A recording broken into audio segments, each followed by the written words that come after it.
Hey, it's John reporting for Infoblips.com. If you've been following my channel, you know I warned about Project 2025 early in 2024. Now I'm digging into the Trump regime's 2026 Antiterrorism Strategy, and trust me, this is very dangerous. So, what's actually in this plan? The new strategy puts so-called violent left-wing extremists, that means anti-fascists, and groups with radical anti-capitalist views, right at the top of the domestic terror threat list. According to the Trump regime, these individuals and groups are just as dangerous as drug cartels and jihadist organizations. How do they plan to fight them?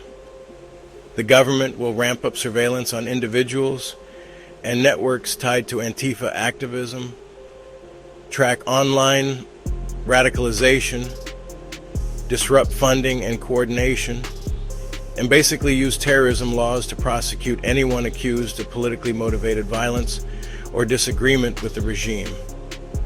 They also want agencies to share more intel with each other, making it easier to build cases. But here's where things get controversial. Critics say the language in this strategy is so broad that it will blur the line between actual violent activity and regular protest or political speech.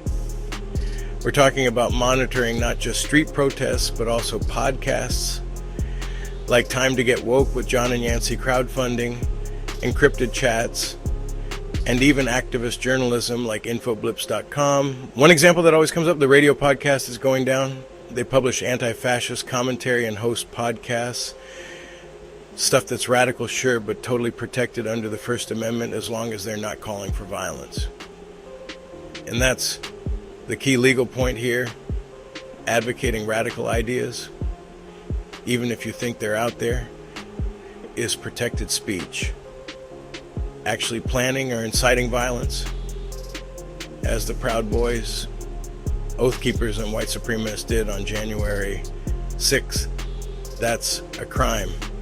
The aim of this strategy is to allow the Trump regime to clamp down on political activists and media just for being controversial or for disagreeing with them.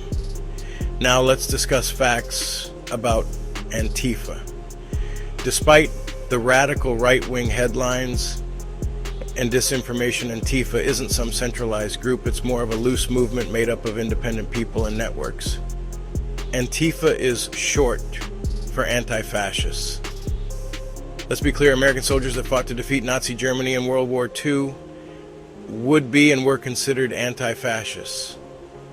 That makes it unconstitutional to treat groups that are against fascism as terrorist organizations, no matter what the Trump regime says.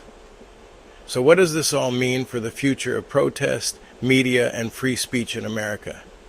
It's a constitutional debate we're going to be having in real time.